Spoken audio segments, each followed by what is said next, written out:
नमस्ते दोस्तों, मैं आपका दिल से स्वागत करती हूँ। दोस्तों, मेरी उम्र 20 साल है और आज मेरा जन्मदिन है। सब रिश्तेदार और दोस्त मेरी सालगिरह में आए हुए थे। मेरे पापा ने घर के गार्डन में ही पूरी पार्टी का अरेंजमेंट किया था, जिसकी वजह से बाहर जाने की भी दिक्कत नहीं हुई थी। मैंने अपने लिए आज नीले रंग के कपड़ा का चुनाव किया था। वह कपड़ा बिल्कुल किसी जलपरी की तरह था। मैं उसे पहनकर बहुत खूबसूरत लग रही थी। पूरे परिवार में यह बात कही जाती थी कि रागिनी जैसी खूबसूरती किसी के पास नहीं है, और मैं खामोशी से मुस्कुराकर अपनी तारीफ स्वीकार कर लेती थी। यह सब मेरे लिए बहुत आम था। मैंने बाल खोलकर आगे को किए हुए थे। मेकअप बहुत ही खूबसूरती से किया गया था, जो मेरी रंगत पर खूब जच रहा था।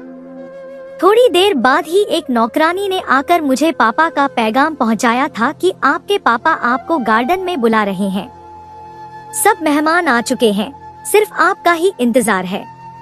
मैंने सिर को हिला दिया और अपने आप को आखिरी टच देकर मैं नीचे की तरफ बढ़ गई थी।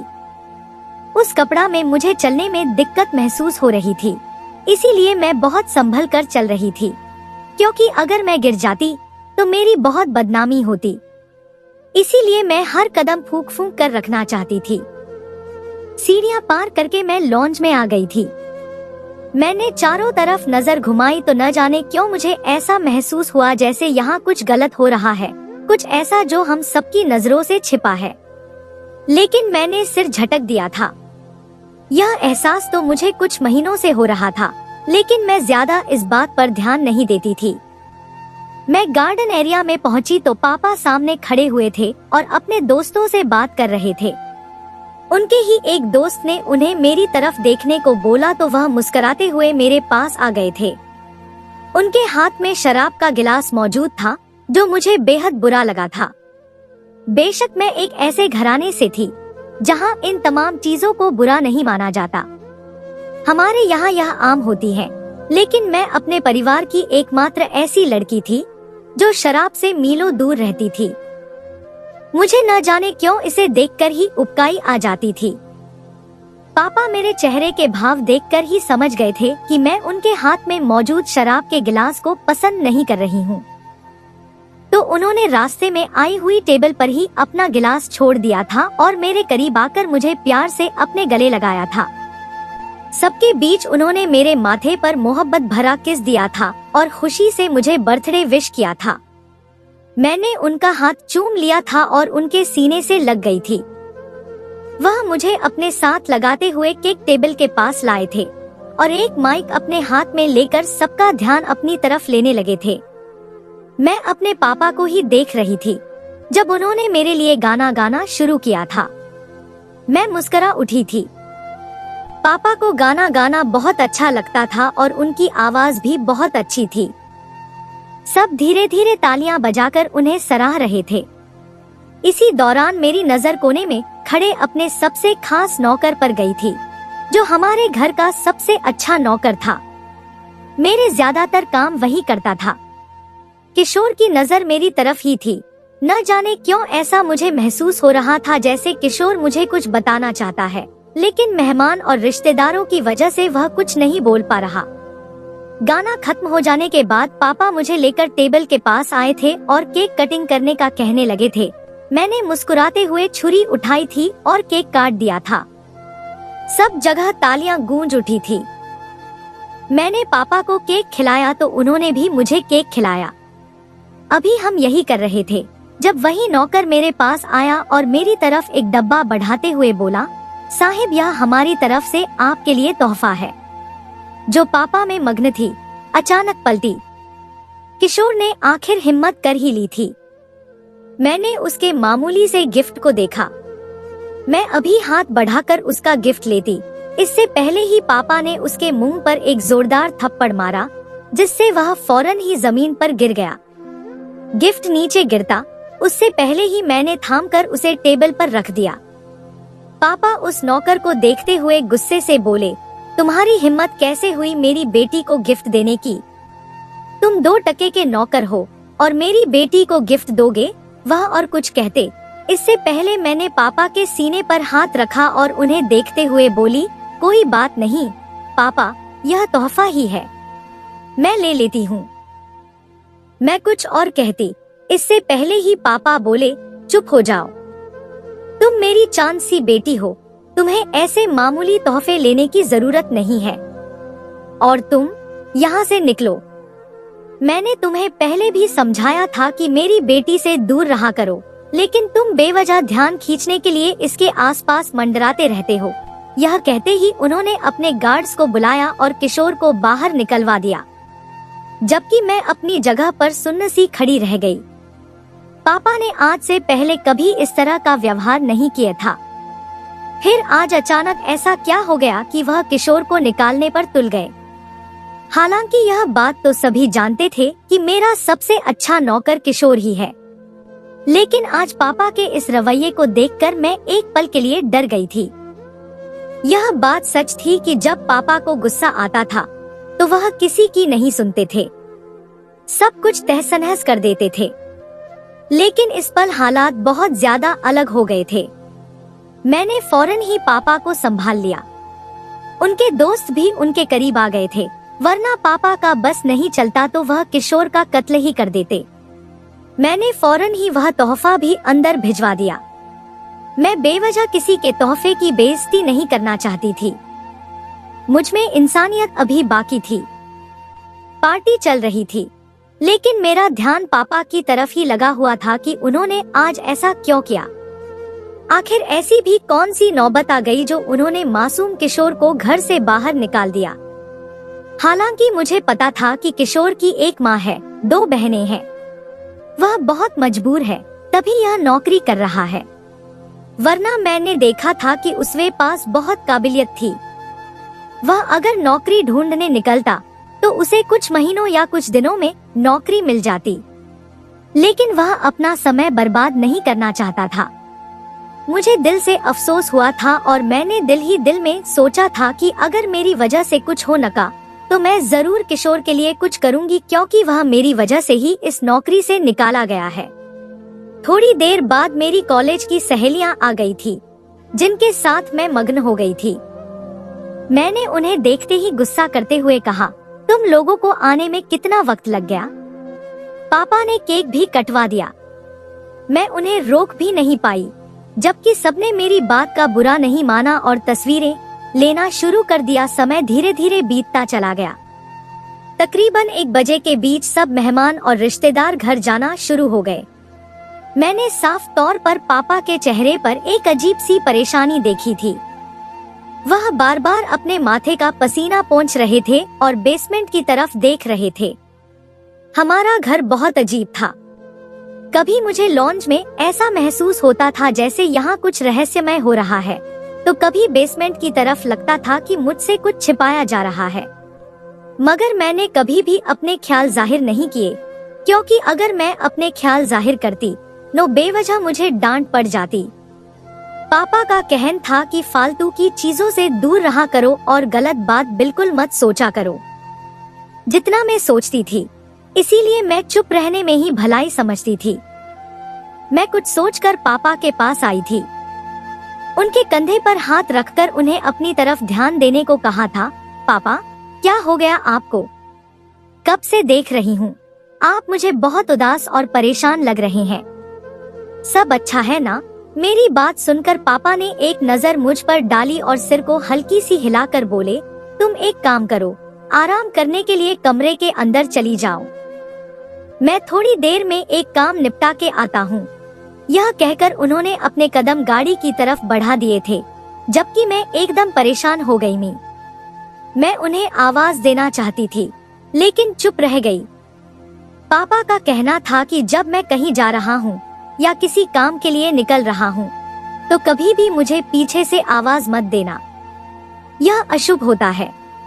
मेरे पापा इन सब चीजों पर बहुत विश्वास रखते थे, इसलिए मैंने चुप रहने में ही भलाई समझी और चुपचाप ऊपर अपने कमरे में चली गई थी। कमरे में जाकर मैंने अपने कपड़े बदल लिए और बिस्तर पर आराम करने के लिए लेट गई। अभी मैं आंखें बंद कर दी, उससे पहले ही मेरा मोबाइल बज उठा। रात के 2 बजे का समय हो रहा था और इस वक्त किसी का फोन आना परेशानी की निशानी होती है। पापा भी बाहर थे। मैंने बेचैन होकर अनजान नंबर रिसीव किया और फोन कान से लगा लिया। तभी एक भारी और खास आवाज मेरे कानों से टकराई, अगर बेहतरी चाहती हो तो अपना ख्याल रखो, हर चीज से दूर रहो, खासकर अपने बाप से, वरना नुकसान उठाओगी। मैं कुछ कहती या समझती उससे पहले ही मोबाइल बंद हो गया, यानी कॉल कट चुकी थी। मैंने दोबारा उसी नंबर पर डायल किया था क्योंकि मेरे दिल में अजीब से शक पैदा हो गए थे। मेरे पापा को मुझसे क्या खतरा हो सकता था, लेकिन अब नंबर ही बंद जा रहा था।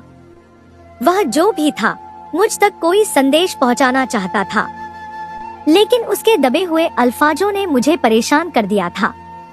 काफी देर तक मैं मोबाइल हाथ में पकड़े इसी बारे में सोचती रही थी और फिर यह सोचकर सिर झटक दिया कि हो सकता है कोई दोस्त मुझसे मजाक कर रहा हो, मुझे डराने की कोशिश कर रहा हो। वैसे भी आज मेरी सालगिरह थी। यही सोचकर मैंने अपना ध्यान भटका लिया था, लेकिन दिमाग के किसी कोने में यह बात अटक गई थी कि कुछ असामान्य है। वैसे भी जब से मैंने होश संभाल था तभी से मैं अपने आसपास कुछ न कुछ महसूस करती रहती थी। ऐसा लगता था जैसे मेरे पापा किसी गलत काम में शामिल हैं। जब भी वह अचानक घबरा जाते हैं, आधी रात को घर से निकल जाते हैं और मुझे सब चीजों से दूर रखते हैं। कई बार मैं उनके बिजनेस में दखल देने की कोशिश करती थी या उनके ऑफिस आने की जिद करती थी, तो वह साफ मना कर देते थे कि कोई जरूरत नहीं है, तुम घर पर रहो, तुम्हें वहाँ आने की कोशिश भी नहीं करनी है। मैं वजह पूछती तो वह यही कहते, अभी तुम्हारी उम्र ही क्या है जो तुम बिजनेस में शामिल होना चाहती हो, अभी पढ़ा करो, मौज मस्ती करो, घूमो फिरो, यही तो दिन होते हैं एंजॉय करने के। लेकिन मैं सबसे अलग थी। बचपन में ही मम्मी का निधन हो गया था। मेरे अलावा मेरा और कोई भाई बहन नहीं था जिसके साथ मैं खेलती। बस एक अम्मा जी थी जो हमारे घर की नौकरानी थी, उनसे ही मेरी बातचीत हो जाती थी। इसके अलावा एक पाप थे और कोई नहीं। मेरी जिंदगी में भी सिर्फ 2 ही दोस्त थे। इसके अलावा तो बस नाम के ही दोस्त थे जो सिर्फ पार्टी और मेरे स्टेटस की वजह से मेरे करीब आए थे। इन बातों ने मुझे बहुत गंभीर बना दिया था। अकेलापन इंसान को बहुत ज्यादा समझदार बना देता है। मेरे साथ भी ऐसा ही हुआ था। मैं यही चाहती थी कि अपनी पढ़ाई पूरी करने से पहले ही पापा का बिजनेस समझ जाऊं, ताकि बाद में जब मुझे बिजनेस संभालने की जरूरत पड़े तो मैं सब चीजें जानती हूँ। लेकिन पापा मुझे हमेशा दूर कर देते थे। बेशक वह मुझे भरपूर पॉकेट मनी देते थे, कभी मुझे किसी चीज का ताना नहीं देते थे, अपनी सिर आंखों पर बिठाते थे। लेकिन मैं भी इंसान थी। मैं भी चाहती थी कि मेरी जिंदगी में कुछ अलग हो, थोड़ी जिम्मेदारियां आएं। लेकिन पापा देना ही नहीं चाहते थे। समय धीरे धीरे गुजर रहा था। रात गहरी होती जा रही थी, लेकिन पापा का नामो निशान नहीं था। मेरे कान पोर्च की तरफ ही लगे हुए थे। मैंने कुछ सोचकर रात के 4 बजे पापा को फोन लगाया था, लेकिन पापा का नंबर बंद जा रहा था। मुझे अचानक से चिंता होने लगी थी कि आखिर पापा कहाँ चले गए। मैंने एक चादर अपने गिर्द लपेटी और बाहर आ गई। सीधा चौकीदार के पास पहुंची, क्योंकि ज्यादातर उसे ही पता होता था कि पापा कब और कहाँ गए हैं। जब मैं बाहर आई तो मेरी नजर चौकीदार पर पड़ी। वह सो रहा था। मुझे एकदम शर्मिंदगी का एहसास हुआ। अगर मैं उसके पास जाकर उसे जगाती तो मासूम इंसान की नींद खराब हो जाती। लेकिन मेरे पापा की जिंदगी का सवाल था। यही सोचकर मैंने अपने कदम चौकीदार की तरफ बढ़ाए और उसे जगाने लगी थी। वह मेरी पहली आवाज पर ही चौंक कर उठ गया था। वह मुझे देखते हुए हैरान भरे लहजे में बोला, जी मैम, बताइए। मैं सो गया था। दरअसल तबीयत थोड़ी ठीक नहीं है, वह टूटे फूटे शब्दों में बोला था। मैंने उसक तरफ देखा और सिरना में हिलाते हुए बोली, कोई बात नहीं। मुझे ये बताओ कि बाबा कहाँ है और कब तक वापस आएंगे? मैं उन्हें फोन कर रही हूँ, लेकिन उनका फोन भी बंद जा रहा है। मुझे बिल्कुल नींद नहीं आ रही, बहुत परेशान हो रही है। मेरी बात सुनकर चौकीदार ने मेरी तरफ देखा और कुछ पल के बाद बोला, मालकिन साहब ने मना किया है कुछ भी बताने से। उनका कहना है कि वह जल्दी वापस आ जाएंगे। बस एक जरूरी काम निपटा रहे हैं, आप परेशान ना हो। अभी थोड़ी देर पहले मेरी साहब से बात हुई थी, वह बिल्कुल ठीक से हैं। जबकि मैं गुस्से बोली, मैं तुम्हें मुंहमांगी रकम दूंगी, मुझे बताओ मेरे पापा कहाँ पर गए हैं और क्या काम कर रहे हैं। तुम्हें बिल्कुल परवाह करने की जरूरत नहीं है कि तुम्हारा नाम आएगा, मैं किसी भी कीमत पर तुम्हारा नाम नहीं आने दूंगी। बस तुम मुझे। मैं कुछ और कहती, उससे पहले ही उसने मेरी बात काटते हुए कहा, छोटी मालकिन, लेकिन मैं ऐसा काम नहीं कर सकता। मैं साहब का बहुत वफादार आदमी हूँ। उन्होंने मेरा तब साथ दिया था जब मेरे पास कोई नहीं था, और वह किसी गलत काम के लिए नहीं गए हैं। आप परेशान न हो, वह जल्दी लौट आएंगे। वह ठीक है। जबकि मैं चुप हो गई थी। यह बात हकीकत थी। पापा के सारे नौकर उनके वफादार थे, उनसे कभी गद्दारी नहीं करते थे। न जाने क्यों मेरे दिल में एकदम ख्याल आया कि क्या फिर किशोर पापा से गद्दारी कर रहा था। पल भर के लिए मैं बिल्कुल चुप हो गई थी और खामोशी से अपने कमरे के अंदर चली गई थी। थोड़ी ही देर गुजरी थी जब हमारे पोर्च में गाड़ी रुकने की आवाज आई थी, यानी पापा आ गए थे। मैंने सुकून का सांस छोड़ा और फौरन उठकर खिड़की के पास आ गई। मेरे सोचने के बिल्कुल ठीक मुताबिक पापा ही आए थे और पोर्च में खड़े चौकीदार से ही कोई बात कर रहे थे। यकीनन चौकीदार मेरे बारे में ही पापा को बता रहा था। अचानक ही पापा ने मेरी तरफ देखा था। मैं खिड़की के पास थी, फौरन ही 2 कदम पीछे हो गई थी। जो भी था, मैं अपने पापा से घबरा जाती थी। रात के इस पहर अगर वह मुझे जागता हुआ देख लेते तो यकीनन गुस्सा करते, इसलिए मैं जल्दी से बिस्तर पर लेट गई थी। पापा आ चुके थे, इसलिए मुझे अब इत्मीनान हो गया था। आंखें बंद करते ही मैं गहरी नींद में चली गई थी। वक्त धीरे धीरे गुजरने लगा था। मेरी सालगिरह को आए हुए पूरे 15 दिन का अरसा बीत गया था। मेरी मामूली जिंदगी अपनी डगर पर ही चल रही थी।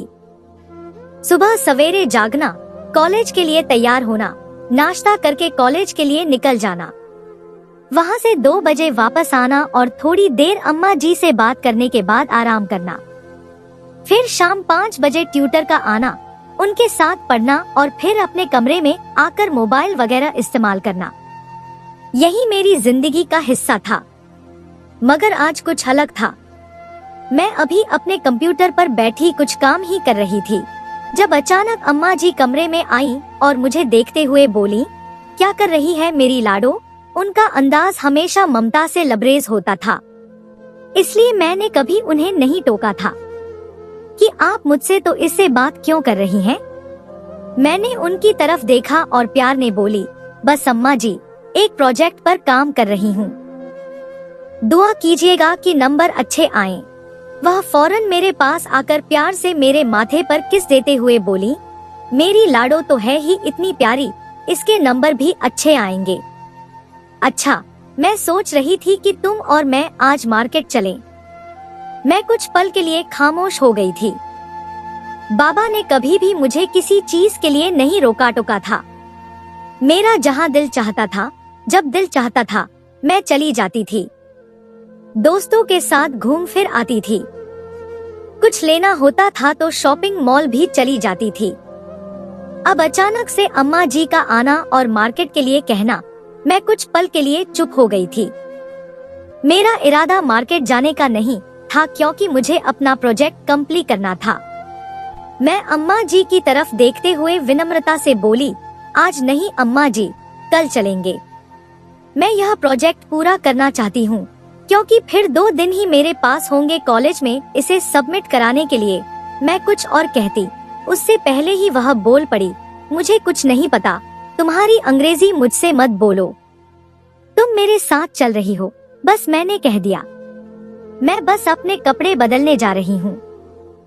तुम भी अपना हुलिया ठीक कर लो, वह अधिकार जताते हुए बोली और वहाँ से चली गई। जबकि मैं अपना सिर थामकर बैठ गई थी। मुझे अब समझ नहीं आ रहा था कि मैं क्या करूं। मैं अम्मा जी का दिल भी नहीं तोड़ना पाती थी और मेरे लिए प्रोजेक्ट भी बहुत अहम था। कुछ पल सोचने के बाद मैंने एक ही फैसला लिया कि मैं अम्मा जी के साथ चली जाती हूँ। वह इतनी मोहब्बत से मेरे पास आकर बोली थी कि अब उन्हें इनकार करना उनकी बेइज्जती होगी। यही सोचकर मैंने अपना प्रोजेक्ट बंद किया और वॉशरूम जाकर कपड़े बदल लिए। मैंने पिंक कलर की शर्ट और ब्लू जीन्स पहनी थी। मैं बाहर आई तो अम्मा जी सफेद शलवार कमीज में खड़ी मेरी ही इंतजार कर रही थी। मैंने पास जाकर उन्हें चलने के लिए कहा। फौरन ही ड्राइवर ने हमारे लिए दरवाजे खोल दिए। मैं अम्मा जी के साथ पीछे बैठ गई थी और उनकी तरफ देखते हुए बोली, अच्छा आप बताइए कहाँ जाना है और क्या खरीदना है आपको। वह फौरन बोली, मैंने अपनी लाडो को तोहफा नहीं दिया था, मुझे साहब ने तनख्वाह इस बार थोड़ी देर से दी है, चलो मैं तुम्हें तोहफा दिलाऊंगी। हम मार्केट चलते हैं जो घर के करीब है। जबकि मैं उनके प्यार पर बस मुस्कुराई थी और उनकी तरफ देखते हुए बोली, आप ही मेरे लिए इतना बड़ा तोहफा है, मुझे किसी तोहफे की जरूरत नहीं है। और रही बात सालगिरह की, तो दिन निकल चुका है, आपको फिक्र करने की जरूरत नहीं है। मैं कुछ और कहती, उससे पहले ही वह बोली, सही बात है, हम तो नौकर हैं, इसलिए तुम हमारा तोहफा नहीं लेना चाहती। किसी और की तरह तुम मेरा तोहफा भी फेंक दोगी।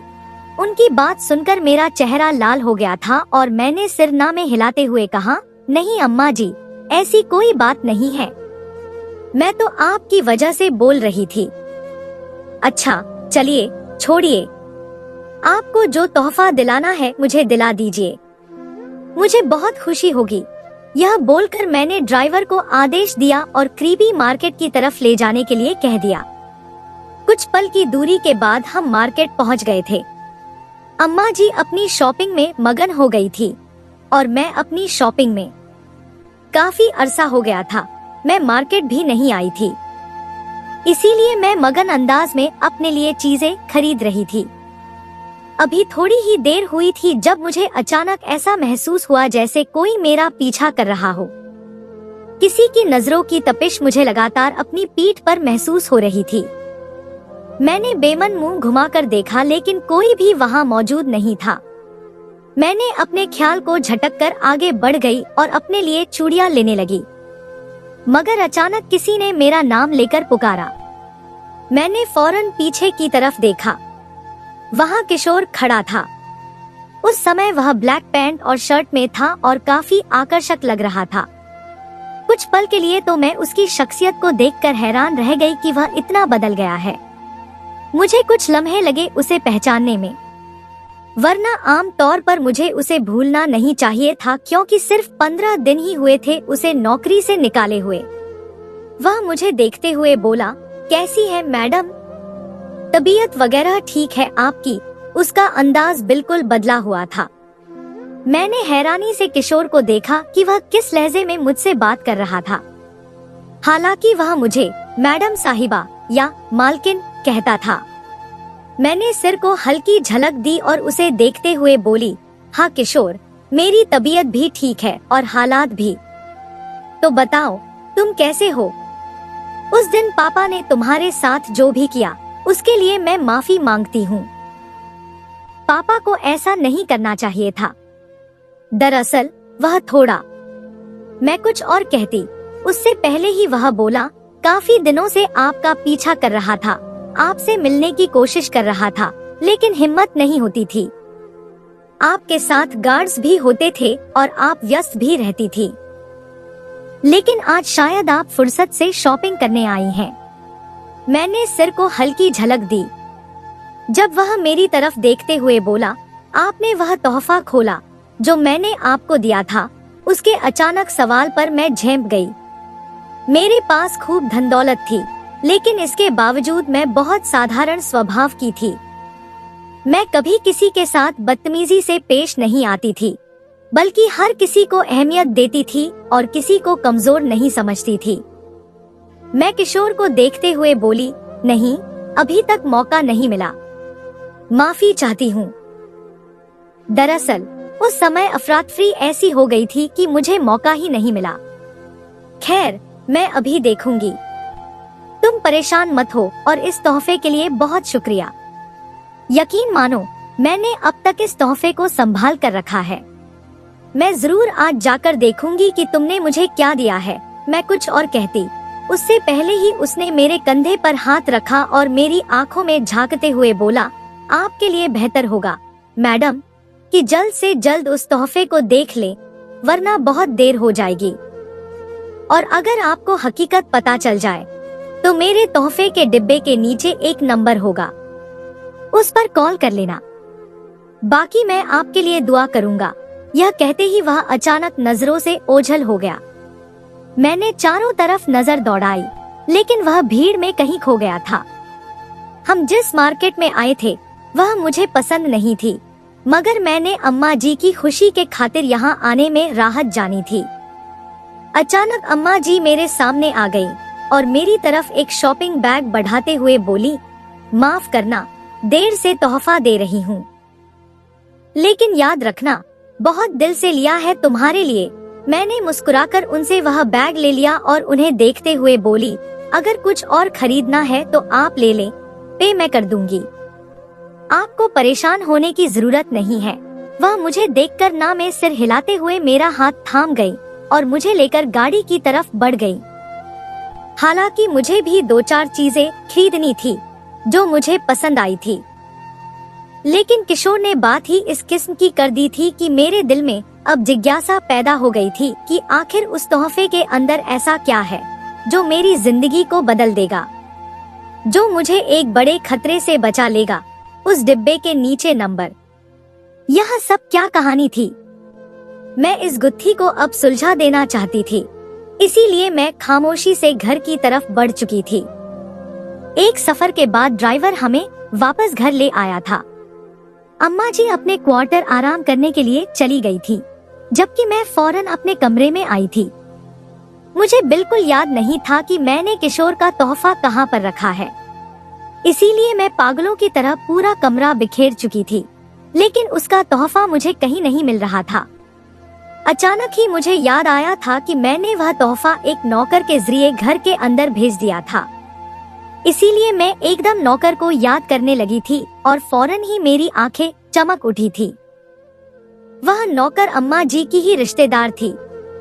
मैं फौरन नीचे आई थी और रानी को आवाज देने लगी थी।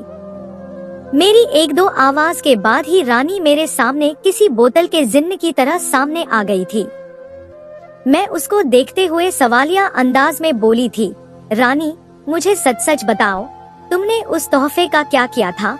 जबकि मेरे सवाल पर रानी के माथे पर ना समझी के एक्सप्रेशन आए थे और वह मुझे देखते हुए बोली थी, क्या मतलब मैडम साहिबा? मैं आपकी बात नहीं समझ पा रही हूँ।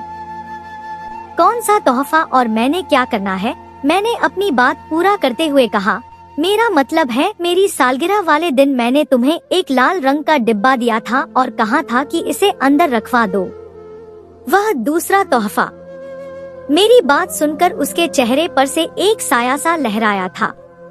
वह मुझे देखते हुए परेशान होकर बोली, आपके पापा का गुस्सा देखकर हमने यही सोचा कि इसे कूड़े में फेंक देना चाहिए, लेकिन हम डर गए थे, इसीलिए हमने पता नहीं कहाँ रख दिया।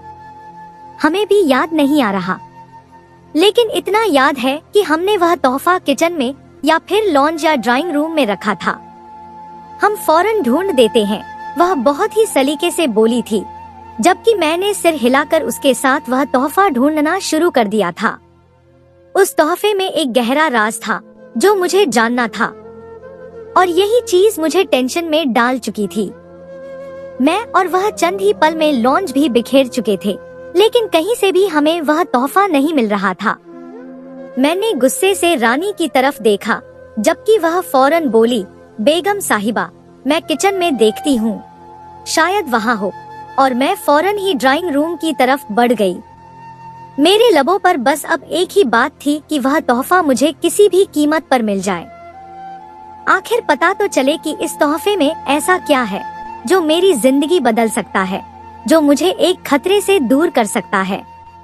मैं ड्राइंग रूम में ही छान रही थी जब अचानक मुझे एक ड्रॉअर में वह तोहफा मिल गया। मैंने फौरन शुक्र का सांस लिया और रानी को मना कर दिया कि अब मत ढूंढो, मुझे मिल चुका है। मैं वहीं बैठकर उस तोहफे को खोलने के बारे में सोच रही थी। वह तोहफा एक मामूली से रैपर में लिपटा हुआ था। एक पल के लिए मेरे दिल में डर भी जागा था कि आखिर इसमें ऐसा क्या है जो मेरी जान बचा सकता है, जो मुझे एक खतरे से दूर कर सकता है। यही बातें मुझे अजीब कश्मकश में डाल रही थी।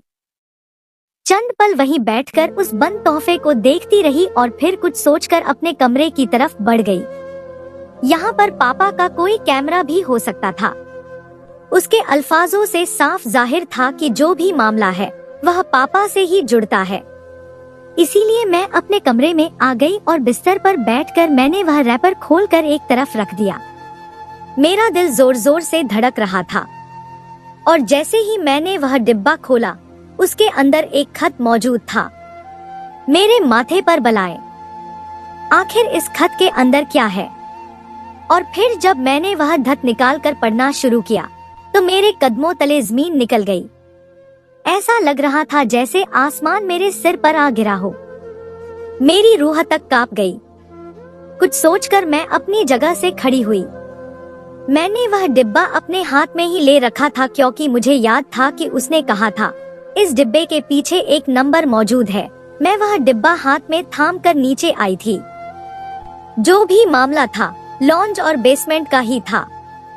मुझे इन दोनों जगहों पर ही शक था और इस खत में भी इन दो जगहों का ही जिक्र किया गया था। मैं लॉन्ज के कदरे कोने वाले हिस्से में आ गई और जब मैंने अपना पाँव जोर जोर से कोने वाले फर्श पर मारा तो मुझे लोहे की आवाज आना शुरू हो गई। मैंने सब कुछ सोचकर आंखें बंद कर ली। मुझे अपने बाप से इस हरकत की बिल्कुल उम्मीद नहीं थी।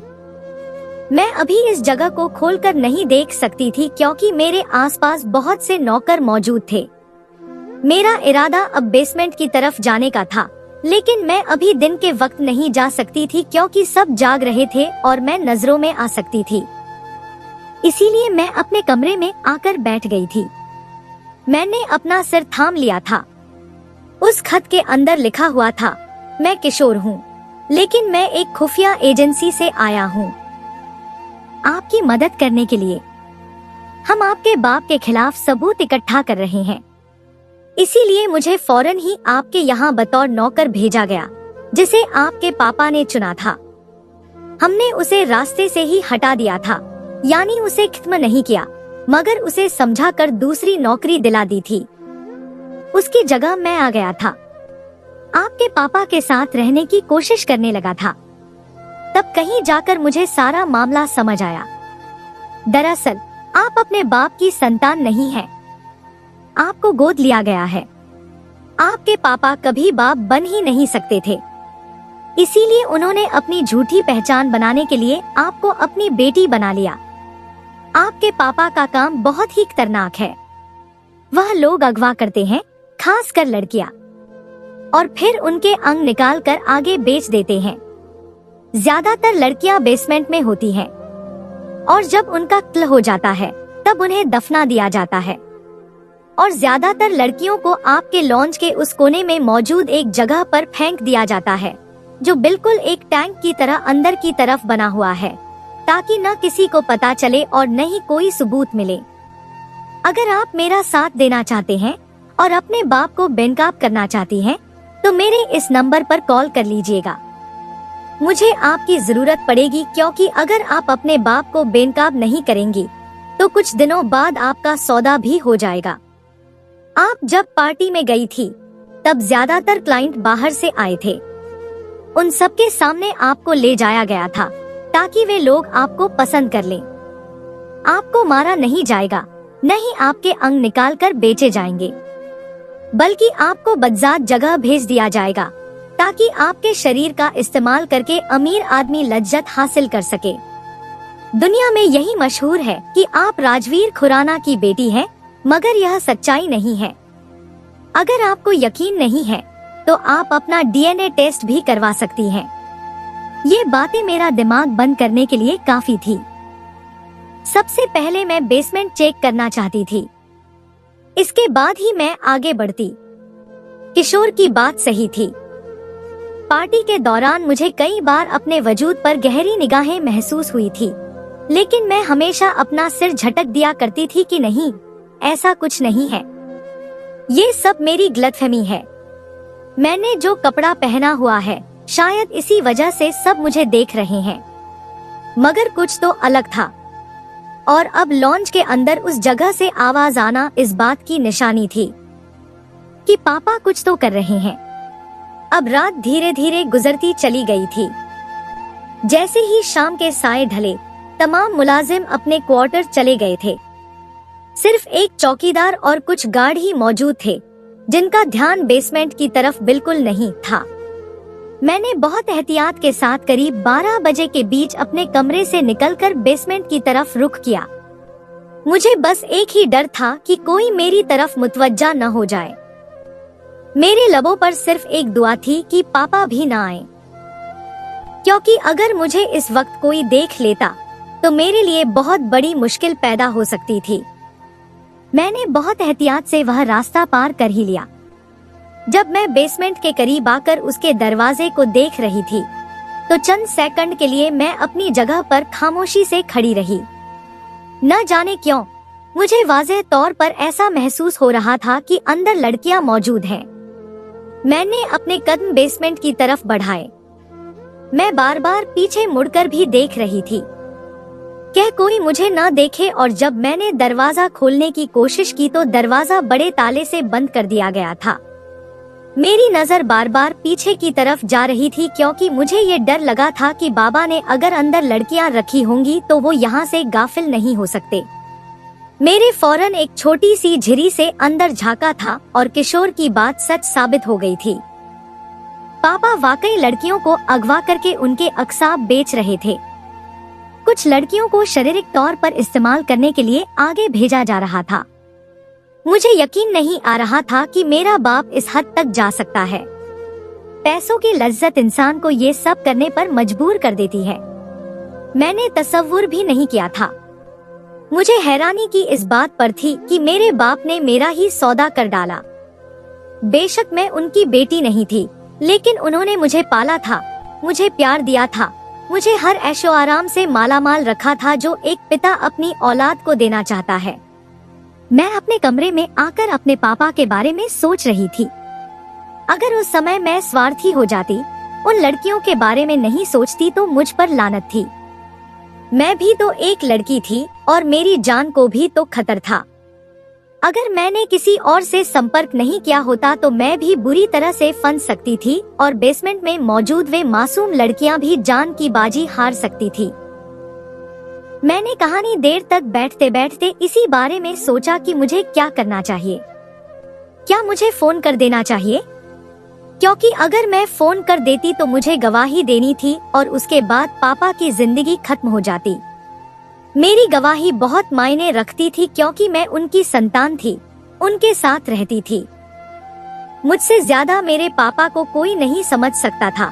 कानून भी मेरी गवाही को तुरंत मान लेता। कुछ सोचकर मैंने गहरी सांस ली और उस नंबर पर फोन डायल कर दिया। मेरी पहली बेल पर ही कॉल उठाई गई थी। सामने से कोई और बात कर रहा था। मैंने धीरे धीरे उसे सारी स्थिति से अवगत करवा दिया और बताया कि मैं तुम्हारे साथ हूँ, तुम्हें जो करना है तुम कर सकते हो। जब किसी ने मेरा शुक्रिया अदा किया और तुरंत ही आधे घंटे बाद वह पूरी फोर्स के साथ हमारे घर पहुँच गया था। मैंने सोचा भी नहीं था कि मैं इस हद तक जाऊंगी। मुझे आज समझ आया था, मेरी तन्हाई, मेरी खामोशी, मेरी समझदारी अब किस काम आई थी। बेशक तन्हाई इंसान को खोखला कर देती है, लेकिन कुछ तन्हाई इंसान को इतना समझदार बना देती है कि वह अपनी जिंदगी को संवार लेता है। किशोर ने फौरन ही पापा को अरेस्ट करवा दिया था, जबकि पापा मुझे बेकीन निगाहों से देख रहे थे। उन्हें वाकई यकीन नहीं आ रहा था कि मैं उस हद तक पहुंच गई, जिस हद से पापा मुझे हमेशा दूर रखते थे। फौरन ही उन्हें जेल कर दिया गया था और जब मैंने गवाही दी तो उनकी जिंदगी खत्म हो गई थी। उन्हें फांसी के फंदे पर चढ़ा दिया गया था। पापा का ज्यादातर पैसा हराम का था, इसीलिए उन सभी पैसों को भी मैंने चैरिटी में दे दिया था, क्योंकि पापा के बाद उनकी वारिस मैं ही थी। मैंने बस हौसला के मुताबिक अपने पास पैसा रखा था और उससे कारोबार शुरू किया था और दिल लगाकर उसमें मेहनत करने लगी थी। कभी कभी मुझे मेरा पापा याद आता है, लेकिन जब उनकी हरकतें याद आती हैं, तो मेरा दिल फटने के करीब आ जाता है, क्योंकि उन्होंने जो किया था उसकी माफी नहीं थी। उनके साथ यही होना चाहिए था। तो दोस्तों, यह थी हमारी आज की कहानी। आपको सुनकर कैसी लगी हमें कमेंट करके जरूर बताएं, और हमारी वीडियो को ज्यादा से ज्यादा अपने दोस्तों में शेयर करें और हमारे चैनल को भी सब्सक्राइब कर लें, ताकि आने वाली वीडियो का नोटिफिकेशन आप तक तुरंत पहुंचे। मैं मिलती हूं आपसे अगली वीडियो में, तब तक के लिए धन्यवाद।